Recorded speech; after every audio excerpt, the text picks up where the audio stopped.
Clocking in here at 6 a.m. on your Monday morning, and we are talking about a very different situation today than the last couple of weeks. The flooding of the Ohio River has gone down dramatically over the weekend. The National Water Prediction Service shows the Ohio is sitting at just about 17 feet, which is down from 37 feet. That was the crest last week. This spot, of course, near the iconic Galt House downtown. It was underwater a couple of days ago. Now it's under a whole lot of debris, and that's something the city is going to have to clean up, and we're talking about that effort in the next few minutes. First, though, Kentuckiana, we're glad you're joining us on WHAS 11 and WHAS 11 Plus. I'm Grace McKenna. And I'm Gabriel Gonzalez in for James Stratman this morning. Listen, I hope you had the chance to get out this weekend because it was so beautiful. A beautiful Saturday, beautiful Sunday. But I know, Matt, things probably going to change. You know, you have to take cloudy days like this to appreciate the sunny ones that we saw over the weekend. We do have cloudy skies still arriving in steadily for our Monday morning. You'll notice on satellite and radar, we're still tracking steady amount of cloudy conditions. That's part of a system that's beginning to trend its way just towards the south, creating some rain showers for folks in southern Iowa. This is going to make its way towards us just as we head into the later parts of our Monday evening, and that will develop into a few showers and some thunderstorms as we go closer into our nighttime hours. Temperatures ranging in the mid-60s for now, winds out of the southwest at 10 miles per hour.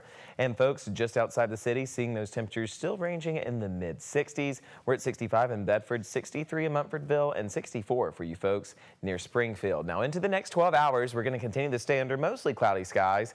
Headed later into our morning time, there may be a few small pops of sunshine, but I am expecting a mostly cloudy pattern, especially as we head into the later parts of our day. We're going to see a few of those showers begin to pop up just as we trend later into the afternoon and closer to the evening time. That's whenever a few small thunderstorms will be developing, likely more surrounding towards the east of Louisville. So we're going to see that develop just as we head further on into our day. Once again, there is a level 2 out of 5 chance that some of those storms, as they trend their way just towards the east of the city, could develop into some stronger storms that contain some gustier winds and also some small hail. We're going to continue to keep you updated with those details throughout the show, but here's a look at your traffic this morning. The only holdup that we're really seeing so far, there is an abandoned vehicle on I-65 northbound near exit 131B. Keep that in mind if it's part of your travel plans this morning. All right, thank you, Matt. New this morning, a motorcyclist is dead after a crash with a garbage truck. Metro Police say it happened shortly before 2 o'clock this morning on Dixie Highway near the Meyer and Valley Station. Police say the man on the motorcycle hit the garbage truck head on and died at the scene. The driver of the truck remained on scene after the crash, and police say no charges are expected. This morning, Metro Police are looking for a suspect in a deadly Russell neighborhood shooting. LMPD says it happened around 8:30 last night on West Chestnut near Dr. W.J. Hodge Street. Officers found a man who'd been shot multiple times. He was taken to the hospital and died a short time after. Anyone with information is asked to call the anonymous tip line at 574-LMPD. An evidentiary hearing is scheduled for today for one of the suspects in the Crystal Rogers case. Steve Lawson is one of 3 men charged in connection to Rogers' disappearance and death.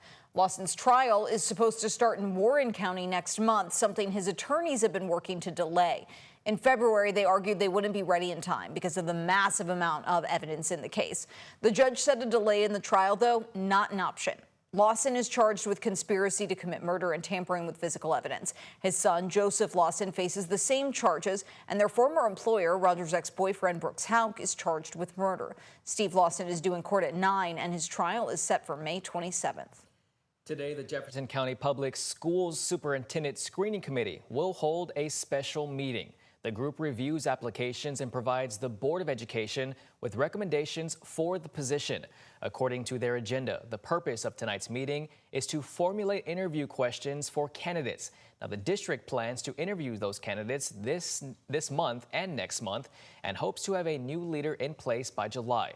Dr. Marty Polio announced his retirement last September after serving as superintendent for 8 years. Tonight's meeting is open to the public, and it starts at 5 at the Van Hoos Education Center on Newburgh Road. There is also an open forum tonight about proposed changes at TARC. Folks living in District 6 are invited to come ask questions and share feedback with city officials. In March, the Transit Authority rolled out Phase 2 of its 2025 plan after route cuts took effect earlier this year. Now TARC is looking at a redesign of its membership options, introducing both short and long-term rider plans. The limited plan would provide reduced services at a lower cost, while the enhanced plan would include more routes and improved access to jobs. Tonight's meeting is at 6:30 at the Transit Union Local 1447 on South 9th Street. Waterfront Park remains closed this morning after historic flooding. The Ohio River is now just over 17 feet, well below flood stage, according to the National Water Prediction Service.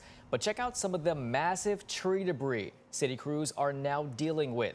It hosted volunteers on Saturday to help pick up some of the mess, but it could take weeks before the job is actually done. Mayor Craig Greenberg is optimistic they can get it done before Derby in 3 weeks. What a difference a day makes. The waters have receded back into the river, and check out Waterfront Park from what it was yesterday. In just one day, thanks to hundreds of volunteers, thanks to Louisville Metro government agencies, thanks to our subcontractors, we are making great progress. We are going to have Louisville cleaned up in record time.